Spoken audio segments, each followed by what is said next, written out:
Gold, trusted gold buyers. మీరు తాకట్టు పెట్టిన బంగారాన్ని విడిపించి ఈ రోజు ఉన్న మార్కెట్ ధరకు కొనబడను. ఇప్పుడు కూడా ఉన్నారంటే ఉన్నారు కాంగ్రెస్ వాళ్ళు. ఎక్కడున్నారు? ముంబైలో ముస్లిం ఓట్లు తీసుకొని కాంగ్రెస్ ఉన్నారు. లాతూర్లో గెలిచిన క్రెడిట్ రాహుల్ గాంధీకి వెళ్ళదు, ఎవరికి వెళ్ళదు. That purely stays with the Deshmukh family. Vilasrao Deshmukh ఆ టైంలో ఉన్న దానికనే ఆయనకే అంత ఉంటుంది. అమిత్ దేశ్ముఖ్ ఇప్పుడు పార్టీని చూసుకుంటున్నారు. ఆయన క్రెడిట్లో వస్తుంది. కాంగ్రెస్ పార్టీకి ఏ పరిస్థితుల్లో కూడా వాళ్ళ క్రెడిట్ లేదు దీనికి. అదే టైంలో ముస్లిం ఓట్ని కాంగ్రెస్ ఓపెన్గా అక్నాలెడ్జ్ చేశారు. మాకు ముస్లిం ఓట్లు చాలు. ఇది even Uddhav Thackeray did a mistake. ఆయన కూడా ఇది తప్పు చేశారు. ఏంటి, హిందువులు గౌమూత్ర తాగుతున్నారు, హిందువులు అది చేస్తారని చెప్పాం, కానీ హిందువులు అందరూ కలిసి వ్యతిరేకంగా ఓటేయడం మొదలుపెట్టారు. దాని తర్వాత వర్స్ థింగ్స్, ఆయన కజిన్ వెళ్ళి మళ్ళీ ఇదే పని చేశాడు. ఏదో ఉద్ధవ్ ఠాక్రే ఇదే చెప్పిన డైలాగ్ని అదే వైపు నుంచి రాజ్ ఠాక్రే కొట్టి హిందూ వ్యతిరేకంగా, అది కాకుండా లుంగి పొంగి రస్మలై ఇదన్నీ చెప్పి హిందువుల అక్కడున్న సౌత్ ఇండియన్స్ వ్యతిరేకంగా మాట్లాడడం మొదలుపెట్టి ఈవెన్ నార్త్ ఇండియన్స్ కూడా. అప్పుడు ఏమైంది, మొత్తం పార్టీ మారిపోయింది. మొత్తం అందరు కలిసి south Indians, north Indians, Gujaratis, ఈ 3 కమ్యూనిటీస్ మీరు చూస్తే నేను అనాలిసిస్లో కూడా హోల్సేల్గా బీజేపీకి ఓటేశారు. కాకుండా బీజేపీకి ఓటేయడం అనేది యాక్చువల్గా బీజేపీకి ఉండేటువంటి ఐడియాలజీని ఎప్పుడో డీవియేట్ అయిపోయింది, దాని నుంచి డైవర్ట్ అయిపోయింది. అంటే పార్టీలను చీల్చడం కాదు, గ్రూపుల్ని ఎంకరేజ్ చేస్తోంది, ఎవరైతే వాళ్ళతో ఉంటారో ఫ్యామిలీని స్ప్లిట్ చేయడం, ఇవన్నీ చేయడం అనేది కోర్ బీజేపీ ఐడియాలజీ ఏదైతే ఉందో అదంతా ఎప్పుడో పోయింది. కేవలం పవర్ పాలిటిక్స్ మాత్రమే బీజేపీ చేస్తోంది. ఇప్పుడు దీన్ని సెలబ్రేట్ చేసుకోవాల్సినటువంటి పని ఏముంది అనే ఒక మాట ఉంది కదా. పార్టీ విత్ డిఫరెన్స్ అని చెప్పి వచ్చారు బీజేపీ ఫస్ట్. కానీ వాళ్ళకు కూడా తెలిసిపోయింది కొన్ని చోట్లలో పార్టీ విత్ డిఫరెన్స్ ఉండలేరు వాళ్ళని చెప్పి. వాళ్ళు ముందుకు రావాలంటే, వాళ్ళు పెరగాలంటే డెఫినెట్గా ఇట్లాంటి పాలిటిక్స్ ఆడాలని వాళ్ళు చాలా క్లియర్గా తెలిసిపోయింది. ఇప్పుడు మీరు జేడీయూ చూడండి బీహార్లో, అక్కడ బీజేపీకి ఎక్కువ సీట్లు వచ్చినా కానీ నితీష్ కుమార్నే ముఖ్యమంత్రిగా పెట్టుకుంటారు. ఆయన బహుశా ఇంకొక టర్మ్ ఉంటారు మ్యాక్సిమం, దాని తర్వాత ఆయన ఉండరు, పార్టీ కూడా ఉండదు. బీజేపీ హోల్సేల్గా టేక్ ఓవర్ చేసుకుంటారు బీహార్లో కూడా. చిరాగ్ పాస్వాన్ని నెంబర్ 2గా పెట్టుకొని ఆయన్ని ఎంకరేజ్ చేస్తారు. ఇది ప్రతి చోట్ల చేస్తుంది. ఎందుకంటే బీజేపీ ఒక టైంలో 184 సీట్లు పడిన బీజేపీ లోక్సభలో అద్వానీ గారి టైం నుంచి 2014 వచ్చేదాకా వాళ్ళ ఓన్ మెజారిటీ వచ్చి, దాని తర్వాత నెక్స్ట్ టైం 2019 కూడా వాళ్ళ ఓన్ మెజారిటీ 300 సీట్ల కన్నా ఎక్కువ తీసుకున్న పార్టీకి ఇప్పుడు తెలిసిపోయింది ఏంటంటే 2-3 స్టేట్స్ ఉన్నాయి వాళ్ళు గ్రో కావాలంటే, చాలా పెద్ద స్టేట్స్. ఒకటి మహారాష్ట్ర, ఒకటి ఉత్తరప్రదేశ్. లాస్ట్ టైం ఈ రిజల్ట్లో 240 వచ్చిన ఆగిన మెయిన్ రీజన్ ఈ 2 స్టేట్లలో బీజేపీ కౌంట్ పడిపోయింది, సీట్లు తక్కువ పడ్డది అక్కడ. ఈసారి వాళ్ళకి చాలా క్లియర్గా తెలిసిపోయింది, మహారాష్ట్రలో కంప్లీట్గా డామినేట్ చేయాలంటే శివసేన, నేను చెప్పినట్లు శివసేనాని ఫినిష్ చేసేసేయాలి. ఒకటి వాళ్ళ వైపు ఉన్న వాళ్ళ ఓట్లు తీసుకొచ్చేసేయాలి. అది కాకుండా కాంగ్రెస్ని ఎక్కడ లేకుండా అక్కడ దిక్కు లేకుండా చేసేసేయాలి. మూడవది ఫ్రెండ్లీగా ఉన్న పార్టీస్ని తర్వాత మన వైపు తీసుకురావాలని చెప్పి అది కూడా వాళ్ళు చేస్తున్నారు. కాంగ్రెస్ లీడర్స్ని అందరూ గుంజుకున్నారు. ఇప్పుడు జరుగుతుంది అదే. ఇప్పుడు మీరు అనలైజ్ చేస్తే మీరు నాగ్పూర్ తీసుకోండి, 3వసారి బీజేపీ రిటైన్ చేయడం, హోల్సేల్గా రిటైన్ చేసుకున్నారు. కానీ దీనికన్నా ముందు జరిగిన ఒక ఎలక్షన్లో నాగ్పూర్ నుంచి బీజేపీ అసెంబ్లీలోనూ లోక్సభ నాకు గుర్తులేదు కానీ ఓడిపోయారు అక్కడి నుంచి. మీరు ప్రశ్న అడగొచ్చు, అట్లా జరిగింది, ఇది ఎట్లా జరుగుతుంది అనేది. లోకల్ బాడీ ఎలక్షన్స్ అనే లోకల్ ఇష్యూస్ మీద ఉంటుంది, డ్రైనేజ్ కానీ, నీళ్ళు కానీ, ఎలక్ట్రిసిటీ సప్లై కానీ. ఎందుకంటే ముంబైలో మీరు చూస్తుంటే స్పెసిఫిక్లీ ముంబైలో అక్కడ చాలా మటుకు మాస్ ట్రాన్సిట్ వాళ్ళ చాలా పెద్ద ప్రాబ్లం. ఒక చోట నుంచి ఒక చోటుకి వెళ్ళాలంటే లోకల్ ట్రైన్ మీద డిపెండ్ అవుతారు వాళ్ళు, బీఎస్టీ బస్సెస్ మీద డిపెండ్ అవుతారు. అక్కడ నడిపిస్తుంది, ఇదన్నీ నడిపిస్తుంది ఎస్పెషల్లీ బీఎస్టీ బస్సెస్ కానివ్వండి, మిగతా రోడ్ ఇన్ఫ్రాస్ట్రక్చర్ అంతా మున్సిపల్ కార్పొరేషన్ నడిపిస్తారు. మిర్హన్ ముంబై వాళ్ళకి 4 మెడికల్ కాలేజెస్ ఉన్నాయి. చెప్పండి భారతదేశంలో ఎక్కడైనా ఏ మున్సిపల్ కార్పొరేషన్ అయినా మెడికల్ కాలేజ్ నడిపిస్తారా? వాళ్ళకుంది. అది కాకుండా 6 మెడికల్ హాస్పిటల్స్ ఉన్నాయి, 4 స్పెషలైజ్డ్ హాస్పిటల్స్. ఇదన్నీ నడిపిస్తున్నప్పుడు న్యాచురల్లీ మీ ప్రెజెన్స్ ఆ గ్రౌండ్ లెవెల్ దాకా వెళ్తుంది. కవిత గారు, మీరు ఇంపాక్ట్ క్రియేట్ చేయగలుగుతారు.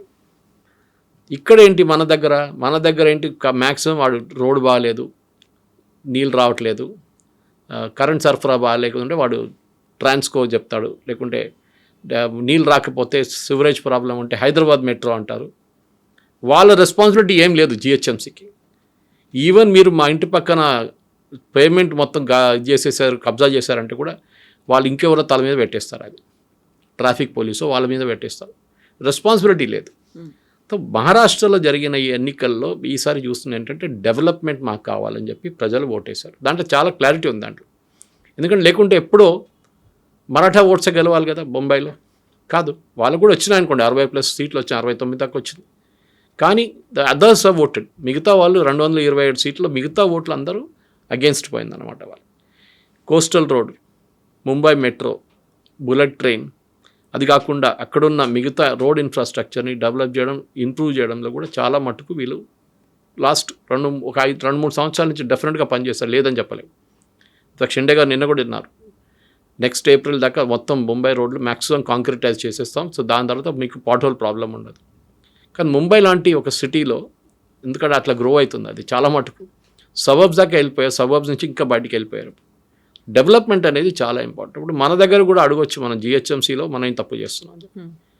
అదే టైంలో మిగతా సిటీస్లో నా we to go to Pune అనేది ఇంకా ముందు కూడా చెప్పాను, అది పవర్ ఫ్యామిలీ ఇది ఉండే కంప్లీట్ వాళ్ళ పట్టు ఉండే, అక్కడ కంప్లీట్ ఎట్లా వైప్అవుట్ అయిపోయారు. ఇప్పుడు కూడా నేను ఐ కెనాట్ మేక్అవుట్. నేను ఇక్కడ పూణేలో ఉన్న కొంతమంది ఫ్రెండ్స్ దగ్గర అడిగాను, ఎంత కోపమా పవర్ ఫ్యామిలీ వ్యతిరేకంగా? కాదు, వాళ్ళు ఏమంటున్నారంటే మాకు డెవలప్మెంట్ కావాలి. వాళ్ళకి తెలిసిపోయింది Modi, Fadnavis and next local level corporate, వీళ్ళు ముగ్గురు కలిస్తే మాకు డెవలప్మెంట్ జరుగుతుంది. అందుకే ఇప్పుడు ట్రిపుల్ ఇంజన్ సర్కార్ అనేది వచ్చింది. ఎగ్జాక్ట్లీ. నేను ఇవాళ వస్తే ముందు ఒక వీడియో చూస్తున్నాను, బెంగళూరులో నడుస్తున్న మెట్రో వర్క్ ఆగిపోయింది. ల్యాండ్ అక్విజిషన్, ల్యాండ్ కబ్జా, చాలా ఇష్యూస్ ఉన్నాయి. స్టేట్ గవర్నమెంట్కి ఇంట్రెస్ట్ లేదు, కానీ దాంట్లో సెంట్రల్ గవర్నమెంట్ చిన్న స్టేక్ ఉంది. సో మొన్న మోదీ గారు ప్రగతి మీటింగ్ పెట్టినప్పుడు ఈ ప్రశ్నలు అడిగారంట, ఇది ఎందుకు ఇట్లా జరుగుతుంది, ఎందుకు ఈ ప్రాజెక్ట్ మూవ్ కావట్లేదు? 2023లో ఫినిష్ కావాల్సిన ప్రాజెక్ట్ ఇవాళ 2026కి వచ్చినా కూడా ఫినిష్ కావట్లేదు, which basically connecting Bengaluru main station to airport. కాలేదు ఇప్పుడు దాకా. ఎందుకని అడిగితే చాలా రీజన్స్ చెప్తున్నారు. అదే ప్యారలల్ ఎగ్జాంపుల్ మీకు కోట్ చేస్తాను నేను. నవీ ముంబై ఇంటర్నేషనల్ ఎయిర్పోర్ట్ 1997లో అప్రూవల్ వచ్చింది. 1997లో అప్పుడున్న గవర్నమెంట్ అప్రూవ్ చేశారు. తర్వాత మన్మోహన్ సింగ్ గవర్నమెంట్ దానికి బడ్జెట్ కేటాయించారు. కానీ 2015 దాకా ఒక్క ఇటుక కూడా జరగలేదు, మార్చి ఇక్కడ పెట్టలేదు. మోదీ గవర్నమెంట్ ప్రగతి కింద రివ్యూ చేసినప్పుడు ఫస్ట్ టైం రివ్యూ చెప్పిన హీ వాజ్ షాక్డ్. ఎందుకు అడిగితే ల్యాండ్ అక్విజిషన్ ఇష్యూస్, చిన్న ఇష్యూస్. కానీ స్టేట్ గవర్నమెంట్ పుష్ చేయడానికి ఎవరు లేరు. పుష్ చేశారు. 10 సంవత్సరాల కొత్త ఎయిర్పోర్ట్ కట్టారు, ఇనాగ్రేట్ చేసేసారు, మొన్న అయిపోయింది. ఇప్పుడు చెప్పండి, నవీ ముంబై ప్రజలు ఎవరికి ఓటేస్తారు? న్యాచురల్లీ వాళ్ళు బీజేపీకి ఓటేస్తారు ఈసారి. పన్వేల్ వాళ్ళు అనుకుంటారు రేపు మాకు కూడా కావాలి కదా, ఇట్లా అని ఏదైనా ఎయిర్పోర్ట్ కాదు మిగతా మాకు సదుపాయాలు కావాలి కదా అని వాళ్ళు కూడా ఓటేస్తారు. సో మీరు దాని మీద కాన్సన్ట్రేట్ చేయండి. డెవలప్మెంట్ నేను ఇప్పుడు కూడా చెప్తాను కవిత గారు, ప్రాపర్టీ ట్యాక్స్ 4,000 రూపాయలు కడుతున్నాను ఇప్పుడు. నాకు 6,000 చేస్తే కూడా రేపు కడతాను, నాకు కెపాసిటీ ఉంది కట్టడానికి. కానీ నాకు మీరేమి ఇస్తారు కట్టడానికి? మీరు డిస్కౌంట్ ఇస్తున్నారు, ఎవడు కట్టలేదు వానికి డిస్కౌంట్ ఇస్తున్నారు. నేను కరెక్ట్ టైంలో కట్టిన నాకేం వస్తుంది, ఏం రావట్లేదు. So encouraging people to default. మీరు మీ ఆదాయం పెంచుకోండి, మీ ట్యాక్సెస్ పెంచుకోండి, మీ రెంట్లు పెంచుకోండి, మీ ప్రొఫెషనల్ ట్యాక్స్ పెంచుకోండి, ఏదైనా చేయండి. ఇది జిహెచ్ఎంసీ చేయాల్సింది. So I'm comparing everything with జిహెచ్ఎంసీలో. సో మహారాష్ట్రలో జరిగిన ఈ ఎలక్షన్లో చాలా మటుకు డెవలప్మెంట్ ఈజ్ ద కీ అని చాలా క్లియర్గా తెలిసిపోయింది. దాంట్లో ఇంకే ఎక్స్క్యూజ్ లేదు. ఇప్పుడు ప్రజలు కావాల్సిన మోదీ గారు మాట్లాడుతున్నావు, కానీ రేవంత్ రెడ్డి గారు మాట్లాడుతున్నారు, అందరు ఇదే మాట్లాడుతున్నారు. ఇప్పుడు డెవలప్మెంట్ చేయాలి మనం అని చెప్పేసి. మీరు ప్రజలకి ఫ్రీబీస్ ఇవ్వాలనో ఎవరికి పేదోళ్ళకి ఇవ్వాలనో మీరు ఇవ్వండి, నో ప్రాబ్లం. కానీ ఇది టార్గెటెడ్గా ఉండాలి. ఇక్కడ ఉన్నదాకా తెలంగాణ ఉన్నలాగా రేషన్ కార్డులు ప్రజలకన్నా ఇక్కడున్న పాపులేషన్ కన్నా ఎక్కువ రేషన్ కార్డులు ఉంది ఇక్కడ. అది ఎట్లా జరుగుతుందో ఎవరికి తెలియదు. It's a fraud, big fraud. కానీ అది కాదు ఇక్కడ పాయింట్ ఇస్ డెవలప్మెంట్. మన ఇక్కడ నుంచి రోడ్డు మీద దిగగానే ట్రాఫిక్ పరిస్థితి ఏంటి? మీరు ఫైన్లు కలెక్ట్ చేస్తున్నారు, ఎవ్రీ కార్నర్లో పోలీసు వాళ్ళు నిలబడి పట్టుకుంటున్నారు. ఆ ఫైన్స్ ఎక్కడ పోతున్నాయి? స్టేట్ గవర్నమెంట్ కబ్జాలో దాంట్లో వెళ్ళి పడిపోతుంది, స్టేట్ గవర్నమెంట్ బకెట్లో పడిపోతుంది. అది ఎక్కడ పోతుందో ఎవరికి తెలియదు. దీనికన్నా ముందు చాలామంది కమిషనర్స్ ఉన్నప్పుడు, స్పెషల్లీ సుదీప్ లట్టా గారు ఉన్నప్పుడు నాకు గుర్తుంది, this amount was credited to traffic police. Okay, వాళ్ళు సిగ్నల్స్ ఇంప్రూవ్ చేయడంలో, ఐలాండ్స్, కిడ్నీ ఐలాండ్స్ కానీ మిగతా రౌండ్ అబౌట్స్ ఇంప్రూవ్ చేయడంలో వాళ్ళు ఆ ఫండ్స్ వాడుకున్నారు. అది చేయండి, ప్రజలు ఎప్పుడు నో అన్నారు. కానీ మీరు ఆ ఫండ్ తీసుకెళ్ళి స్టేట్ గవర్నమెంట్కి ఇచ్చేసి ఎక్కడ పోతుంది ఎవరికి తెలియదు. అదే పాత ట్రాఫిక్ సిగ్నల్, అదే సిస్టమ్ ఏమన్నా అంటే సింక్రనైజ్ సిగ్నల్ అంటే ఏం జరగట్లేదు. So you have to create development, especially urban అగ్లామరేషన్స్లో అన్నిటికంటే పెద్ద ప్రాబ్లం. కానీ అన్నిటికంటే సర్ప్రైజింగ్ మీరు చెప్పిన దాంట్లో was Owaisi. Exactly. So almost 98 కార్పొరేషన్లలో వాటిని గెలుచుకుంది. ఐ థింక్ 104 అనుకుంటాను. పొద్దున్న ఫైనల్ ఫిగర్స్ ఇంకా రాలేదు. I just got the final figures. ఒకసారి అనలైజ్ చేయాల్సి వస్తుంది. చాలా ఇంపార్టెంట్ అంటే వై ఓవేసీ, ఎందుకు ఏఐఎంఎంకి ముస్లిమ్స్ ఓటేస్తున్నారు. మనం మిగతా వాళ్ళు మర్చిపోదాం. భివండి కానీ మిగతా ఏరియాస్లో ఎక్కడెక్కడ సాంబాజీ నగర్ అక్కడ కూడా బీజేపీకి మెజారిటీ వచ్చింది, కానీ వీళ్ళకి చాలా మటు సీట్లు అక్కడ వచ్చినాయి. ఔరంగాబాద్ నుంచి ఒక టైంలో వారిస్ పతాన్ గారు గెలిచారు, మీకు గుర్తుంటుంది. ఏఐఎంఎం ఎంపీగా గెలిచారు. ఎందుకంటే కాంగ్రెస్ ట్రెడిషనల్లీ ముస్లిం ఓట్ మాదే, వీళ్ళు ఎక్కడికి వెళ్తారు అని చెప్పి ఒక కాంగ్రెస్కి ఒక ఇది ఉండే, అహంకారం ఉండే. ఎక్కడికి వెళ్తారు వీళ్ళు, మాకే ఓటేయాలి కదా. వీళ్ళు చూసుకోవాలంటే రేవంత్ రెడ్డి గారు చెప్పినట్టు కాంగ్రెస్ అయితే ముసల్మాన్ అయితే కాంగ్రెస్ హే. కానీ ఇప్పుడు వాళ్ళకి అర్థమైపోయింది అది కాదు, మాకు ఇంకొక ఆప్షన్ ఉంది, విచ్ ఇస్ ఓవేసీ. సరే ఓవేసీ కాంగ్రెస్ కన్నా బాగా పనిచేస్తాడు, దట్స్ అ డిఫరెంట్ థింగ్. కానీ కాంగ్రెస్ ఏమైపోయిందో ఇంగ్లీష్లో అంటారు catch-22 సిచ్యువేషన్లో వచ్చేసారు. ఈ ముస్లిం ఓట్లు పోయినప్పుడు హిందువులు అన్నారు మా సంగతి ఏంటరా నాయనా అని అడిగారు. మీకు ముస్లిం ఓట్లు కావాలంటే మీరు ముస్లిం ఓట్లు తీసుకోండి, మా దగ్గర రాకండి అని కాంగ్రెస్ని వైపౌట్ చేసేసారు. సరే ముంబైలో ఉన్న ముస్లిం పాకెట్స్ నుంచి చాలా సీట్లు వచ్చాయి, దాంట్లో డౌట్ లేదు. ఇన్ఫ్యాక్ట్ లాస్ట్ రిజల్ట్ డిక్లేర్ చేసిందో వాళ్ళు 7 ఓట్లతో గెలిచారు ఒక సీటు, 7 ఓట్స్. లేకుంటే బీజేపీకి 90 అయిపోతుండే వాళ్ళ పొద్దున. But the point is simple. Sambhaji Nagar కానివ్వండి, భివండి కానివ్వండి, మాలేగావ్ కానివ్వండి, ఇట్లాంటి ముస్లిం డామినేటెడ్ ఏరియాస్లో కూడా ఏఐఎంఎం చాలా పర్ఫామ్ చేస్తుంది. ఇది మనం బీహార్లో కూడా చూసాం కవిత గారు. సంబల్ ఏరియాలో 5-6 సీట్లు గెలిచారు. ఇన్ఫ్యాక్ట్ ఓవేసీ పార్టీకి ముంబైలో ఉన్న బర్హన్ ముంబైలో రాజ్ ఠాక్రే వాళ్ళ పార్టీకి ఎక్కువ సీట్లు వచ్చినాయి, వార్డులు వచ్చినాయి. That it self is a story. So ఇప్పుడు కాంగ్రెస్ భయపడాల్సింది బీజేపీ కాదు, ఎంఐఎంని. ఇక్కడ వాళ్ళు పొత్తు పెట్టుకొని ఇక్కడ మున్సిపల్ కార్పొరేషన్ నడిపిస్తారు, కానీ once out of Hyderabad Owaisi is a different animal all together. ఆయన బిహేవియర్ డిఫరెంట్ ఉంటుంది. ఆయన ఏమంటున్నారంటే నేను ఒక చార్మినార్ పార్టీ నుంచి ఆల్ ఇండియా పార్టీ కావాలనుకుంటున్నాను, దానికోసం నేను ఏమైనా చేస్తాను. బీహార్లో చూడండి, బీహార్లో ఎలక్షన్ రిజల్ట్ వచ్చిన తర్వాత ఫస్ట్ స్టేట్మెంట్ ఏమి ఇచ్చారంటే 5-6 సీట్లు గెలిచారు వాళ్ళు అక్కడ సంబల్ ఏరియాలో మోస్ట్లీ. నితీష్ కుమార్ గారిని నేను సపోర్ట్ చేస్తాను, ఆయన మా సంబల్ ఏరియా డెవలప్ చేస్తే నేను ఏం కావాలంటే వాళ్ళని సపోర్ట్ చేయడానికి రెడీగా అన్నారు ఓవేసీ గారు. చాలా clear. So he is talking again development from Muslim perspective. Congress ఏం మాట్లాడతారు ఇప్పుడు, వీళ్ళు టేకెన్ ఫర్ గ్రాంటెడ్ అంటారు ఇంగ్లీష్లో. మీరు ఎక్కడ పోతారు, మీరు మాకే ఓటేస్తారని చెప్పి కూర్చున్న కాంగ్రెస్ వాళ్ళు ఇప్పుడు ఎక్కడ లేని పరిస్థితికి వచ్చేసారు. వాళ్ళ ఓన్ పార్టీ వర్కర్స్ని ఇగ్నోర్ చేశారు వాళ్ళు. మేము సపరేట్గా పోటీ చేస్తాం ముంబైలో అన్నారు. ఎందుకు, రాజ్ ఠాక్రేతో చేయగలిగితే మాకు ప్రాబ్లం అవుతుంది నార్త్ ఇండియాలో. ఎందుకని నేను పొద్దున్న లేవగానే Raj Thackeray North Indians criticize చేస్తారు, సౌత్ ఇండియన్స్ క్రిటిసైజ్ చేస్తాడు, మాకు అక్కడ పడే ఓట్లు కూడా మాకు పోతుంది రేపు అని చెప్పి భయం ఉండే వీళ్ళకి. సెకండ్, కాంగ్రెస్కి అదే అఖిలేష్ యాదవ్ గారు చెప్పినట్టు ఫుల్ టైం పార్టీకి యాక్టివిటీ లేదు, వాళ్ళకి 9 to 5 పని చేస్తారు వాళ్ళు. ఫుల్ టైం పని చేయాల్సింది, అగ్రెసివ్. ఒక పాలిటిక్స్ అంటే పార్ట్ టైం జాబ్ కాదు. నిన్న బహుశా చెప్పానో లేదో గుర్తులేదు నాకు, కానీ ఉద్ధవ్ ఠాక్రే ఫడ్నవీస్ గారు 33 పబ్లిక్ మీటింగ్ అడ్రస్ చేశారు. I think I told you yesterday. Rahul Gandhi ఒక్కటి కూడా చేయలేదు, అసలు వెళ్ళలేదు అక్కడికి. ఆయన ఎక్కడో తిరుగుతున్నాడు, వియట్నామో అక్కడో కంబోడియా ఎక్కడో తిరుగుతూ ఉంటాడు. మీ పార్టీని మీరు చూసుకోవాలి కదా, మీ పార్టీ వర్కర్స్ని మోటివేట్ చేయాలి కదా. ఇప్పుడు లాతూర్ గెలిచారు, లాతూర్ గెలవంగానే ఈయన రాత్రి నుంచి సోషల్ మీడియాలో ఫుల్ పుకార్, రాహుల్ గాంధీ జిందాబాద్, Rahul Gandhi Latur victory is dedicated to Rahul Gandhi Latur వైపే వెళ్ళలేదు అసలు.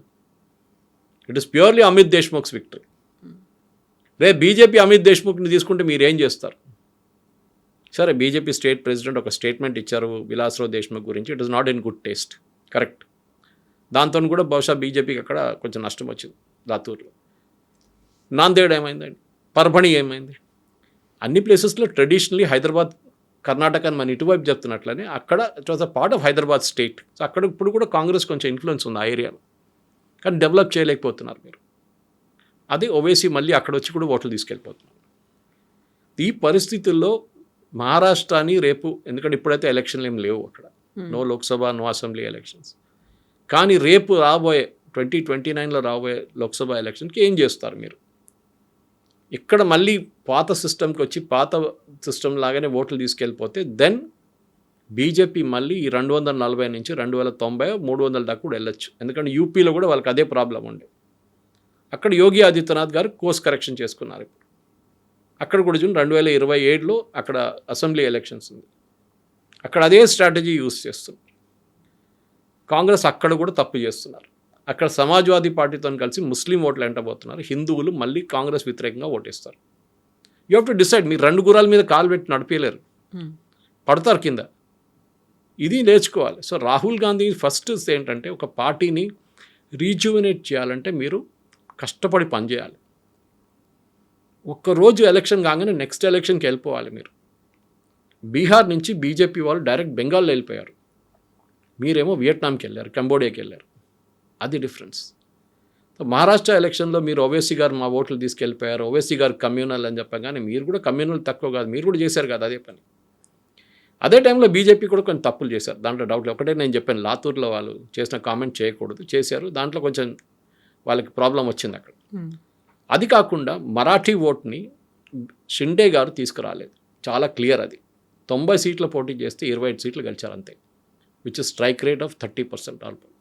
బీజేపీకి స్ట్రైక్ రేట్ 63% ఉండే ముంబైలో. వాళ్ళు పోటీ చేసిన సీట్లు, వాళ్ళు గెలిచిన సీట్లు 89. That is around 63%. షిండే గారి దగ్గర నుంచి సీట్లు తీసుకొని బీజేపీ పోటీ చేస్తే బీజేపీకి ఎక్కువ వస్తుందంటే పాలిటిక్స్లో 1+1 is not 2. 1+1 can be 0, 1+1 can be 4 ఆల్సో పాలిటిక్స్లో. సో షిండే గారు మరాఠీ ఓటు తీసుకురాలేకపోయారు. వారసత్వం ఎవరిది? బాలాసాహెబ్ థాక్రేది. ఈజ్ ఇట్ విత్ అది with Uddhav Thackeray or with Shinde? ఈ ఒక ప్రశ్న వస్తుంది. కానీ as you go along possibly నేను అనుకుంటాను, because outside Mumbai Uddhav Thackeray అంత గ్రేట్గా పర్ఫామ్ చేయలేదు. ఐ థింక్ పర్బణి ఎక్కడో కొంచెం పర్ఫామ్ చేశారు ఆయన, అంతే. మిగతా చోట్ల ఎక్కడ పర్ఫామ్ చేయలేదు వాళ్ళు. సో అవుట్ సైడ్ మహారాష్ట్ర అంటే out side Mumbai Uddhav Thackeray 0, out side Thane Shinde 0. ఇక్కడ ఒక ఇంట్రెస్టింగ్ అనాలిసిస్. యూజువల్గా అక్కడ ఠాక్రే, బాలాసాహెబ్ ఠాక్రే ఉన్నప్పుడు మరాఠీస్ గురించి, ప్రైడ్ గురించి మాట్లాడేవాడు. అక్కడ ఓన్లీ ఎక్స్క్లూజన్ అనేది కనిపించేది, ఓన్లీ మరాఠీస్ గురించి మాత్రమే ఉండేది. అది ఒక రకంగా పెరిగి అది హేట్రెడ్ దాకా వచ్చింది. బట్ ఈసారి జరిగినటువంటి ఎలక్షన్స్లో హేట్రెడ్ దూరం అయిపోయింది, ఇంక్లూజివ్నెస్ అనేది వచ్చింది, అందరూ అందులో ఇంక్లూడ్ అయ్యారు. అదే ట్రూ మరాఠీ స్పిరిట్ని చూపించింది అనేది నిజమేనా? నేను పుట్టింది కేరళలో, పెరిగింది తెలంగాణలో కదా. I identify more with Telangana than with Kerala. మన పుట్టిన ప్లేస్కి ఎప్పుడు లాయల్టీ ఉంటుంది, లేదని కాదు, అదొక మెమరీ లాగా ఉంటుంది ఎప్పుడు. అది మరాఠీ మానూస్ అని కాన్సెప్ట్ తీసుకొచ్చిన 70లో 80లో there was a reason for it. ఉద్యోగాలు లేవు. ఐఎమ్ నాట్ సెయింగ్ మరాఠీస్, కొంతమంది అంటారు ఇప్పుడు మహారాష్ట్రన్స్ కష్టపడి పనిచేయరు, అట్లేం లేదు, కష్టపడి పనిచేస్తారు వాళ్ళు కూడా. కానీ చాలా రీజన్స్ ఉంటుంది. ఇక్కడ కూడా అంతే కదా. నిన్న కూడా చూశాను నేను, ప్లంబర్స్ దొరకట్లేదు హైదరాబాద్లో అని చెప్పి, కానీ సాఫ్ట్వేర్ ఇంజనీర్స్ ఉంటారు. మన దగ్గర ప్రయారిటీస్ మారిపోయాయి. కేరళలో కూడా అంతే. కేరళలో Malayalis won't work there, and దుబాయ్కి వెళ్ళి పనిచేస్తారు బాగా, ఈవెన్ హైదరాబాద్కి వచ్చి కష్టపడి పనిచేస్తారు, కానీ అక్కడ పనిచేయరు. అక్కడ బెంగాలీ వాళ్ళు, బీహార్ వాళ్ళు వస్తారు. సో మీరు చెప్పిన ఈ మరాఠీ అస్మిత ఒకటి, మరాఠీ మానూస్ అని చెప్పి వీళ్ళ కాన్సెప్ట్ తీసుకొచ్చి సన్స్ ఆఫ్ సాయిల్, మా వాళ్ళకే ఉద్యోగం ఉండాలి, బీహార్ వాళ్ళని కొట్టి పంపించేసేయండి. నార్త్ ఇండియన్స్ ఆటో ఎవడు నడుపుతాడు? అదే బీహార్ వాడు ఆటో నడుపుతాడు. కన్స్ట్రక్షన్ సైట్లో ఎవడు పనిచేస్తాడు? అదే యూపీఓడో లేకుంటే అస్సాం వాళ్ళో లేక ఒడియావాడో పనిచేస్తారు. So this problem is very simple. Maharashtrians, core Maharashtrians Mumbai నుంచి బయటికి వెళ్ళిపోయారు. అఫోర్డబిలిటీ ఒక నేను చెప్పాను అనుకుంటే తెలియదు నిన్న, కానీ ఒక 500 square feet 800 square feet flat మీకు కావాలంటే ఇప్పుడు ముంబైలో మీరు 2-3 కోట్లు ఇవ్వాల్సి వస్తుంది. మీకు ఇక్కడ ఈజీగా 3 బెడ్రూమ్ వచ్చేస్తుంది హైదరాబాద్లో, దానికన్నా ఎక్కువ కూడా రావచ్చు. They are made Mumbai unaffordable. దాంతో ముంబై నుంచి మరాఠీ మానూస్ అని వాళ్ళు బయటికి వెళ్ళిపోయారు చాలామంది. షోలాపూర్ వైపు కానీ ఈవెన్ హైదరాబాద్లో వచ్చి సెటిల్ అయ్యి చాలామంది, పూనాకి వెళ్ళిపోయారు చాలామంది. So they are moved out. మీరు ముంబైని టోటలీ అన్అఫోర్డబుల్గా చేసేసారు. అది ఇప్పుడు కాదు, అది ఎప్పటి నుంచో ఒక రియల్ ఎస్టేట్ మాఫియా అక్కడ గేమ్ ఆడింది. దాని డీ గ్యాంగ్ కానీ మిగతా వాళ్ళందరూ దాంట్లో దిగారు. మనకు తెలిసిందే, పాత స్టోరీ అది. కానీ ఇప్పుడు కొంచెం తదుమంది అక్కడ ముంబై రియల్ ఎస్టేట్ ఇప్పుడు కూడా ఎక్స్పెన్సివ్. ఒక్కొక్క దానికి 30 కోట్లు 40 కోట్లు అని వింటూ ఉంటాం మనం రెగ్యులర్. కానీ మీరు అడిగిన ప్రశ్నకి ఈ ఇంక్లూజివ్నెస్ వచ్చిందంటే ఎస్. ఎందుకంటే సౌత్ ఇండియన్ ఒక మలయాళీ సెటిల్డ్ ఇన్ ముంబై, నా చాలామంది రిలేటివ్స్ ఉన్నారు, వాళ్ళు చాలా ఫ్లూయెంట్గా మరాఠీ మాట్లాడతారు, ఏ ప్రాబ్లం లేదు. వాళ్ళు బయటికి వెళ్తే ఐడెంటిఫై చేయడం కూడా డిఫికల్ట్, వీళ్ళు మరాఠీలా వీళ్ళు కేరళైట్స్ అని చెప్పేసి. కానీ అది కాదు, అక్కడున్న వాళ్ళ మీద లుంగి పొంగి అని చెప్పడము, అన్నామలై వచ్చి క్యాంపెయిన్ చేసిన ఏరియాలో ఆ క్యాండిడేట్ గెలిచారు బీజేపీ, అక్కడ మీకు తెలిసిపోతుంది యాక్సెప్టబిలిటీ ఎక్కడ ఉందనేది. ఎవరైనా రానియండి, ఇప్పుడు హైదరాబాద్లో రేపు ఎవరు వచ్చి సరే కేసీఆర్ టైంలో ఉండే ఆంధ్ర వాళ్ళని అది ఇది చెప్పారు, కానీ ఈవెన్ నౌ హైదరాబాద్లో మహారాష్ట్రన్స్ ఎక్కువ ఉన్నారు, కన్నడిగాస్ ఉన్నారు, తమిళియన్స్ ఉన్నారు. మినీ ఇండియాగా ఉంది. Who setup skis high school వాళ్ళే కదా. మహబూబ్ కాలేజ్ ఎవరు సెటప్ చేశారు? తమిళియన్సే కదా, ముద్రయార్. ఇదన్నీ ఉన్నాయి. Even Deccan Chronicle news paper వాళ్ళదే ఉండే. ఇది అన్నీ చూసుకుంటే అన్ని కమ్యూనిటీస్ కాంట్రిబ్యూట్ చేశారు. కాచిగూడ ఏరియా అంతా మహారాష్ట్రన్ ఏరియా టోటల్. సో మనం ఇవాళ ఒక ఇంక్లూజివ్నెస్ చూసుకోవాలి. ఒక we are even talking of cross cultural marriages. ఒక నేషనల్ ఇంటిగ్రేషన్ అయిపోతుంది ఇప్పుడు. మన కమ్యూనిటీలో కాకుండా వితిన్ ఒక నార్త్ ఇండియన్ పెళ్లి చేసుకోవడమో, లేకుంటే బెంగాలీ, మరాఠీ, ఇది నార్మల్ అయిపోయింది ఇప్పుడు అక్కడ. I'm not talking religion, with in the community it self. ఇది చాలా మటుకు డిఫరెన్స్ వచ్చింది కవిత గారు. అండ్ ముంబై లాంటి place which is even now the safest place for a women. నేను ఇప్పుడు కూడా చెప్తాను, రాత్రి 2 గంటల 3 గంటలకు ఒక అమ్మాయి ముంబైలో ఒక ప్లేస్ నుంచి ఒక ప్లేస్కి వెళ్ళొచ్చు వితౌట్ ఎనీ ప్రాబ్లం. బహుశా హైదరాబాద్లో కూడా అంత సెక్యూర్ ఉండకపోవచ్చు, మేబీ ఇట్ ఇస్ చేంజ్డ్. కానీ ఆ ఒక ఇంక్లూజివ్నెస్ తీసుకొచ్చింది డెఫినెట్గా ఫడ్నవీస్ గారు ఈ ఎక్స్ప్లాయిట్ చేస్తున్నారు. దాన్ని తప్పులేదు. అండ్ అదే అంటున్నారు, నేను I'm keeping Mumbai safe for women, metro పెట్టాను, అది కాకుండా కోస్టల్ రోడ్, ఇది అన్ని డెవలప్మెంట్ స్కీమ్స్ తీసుకొచ్చారు. దాంతో ఏమైందంటే ముంబైని కొత్త అట్రాక్టివ్. ఇక్కడ ముంబై అనగానే ఆ లోకల్ ట్రైన్ ఇమేజ్ వస్తుంది మీకు. పక్కన నిలబడితే మిమ్మల్ని ఎత్తుకెళ్ళిపోతారు లోకల్ ట్రైన్ లోపలికి. ఆ ఇమేజ్ నుంచి ఒక కొత్త ఇమేజ్ వస్తుంది ముంబైకి ఇప్పుడు. సరే, ఇంకా చాలా పనులు ఉన్నాయి. The lot of work to be done. ఎందుకంటే వాళ్ళ దగ్గర ఉన్న మాస్ ట్రాన్సిట్ అన్నిటికంటే పెద్ద ప్రాబ్లం. వాళ్ళ దగ్గర ఉన్న ఇప్పుడున్న రోడ్లు, that is again a big problem. Garbage disposal, 10,000 metric tons garbage every day ముంబైలో జనరేట్ అవుతుంది.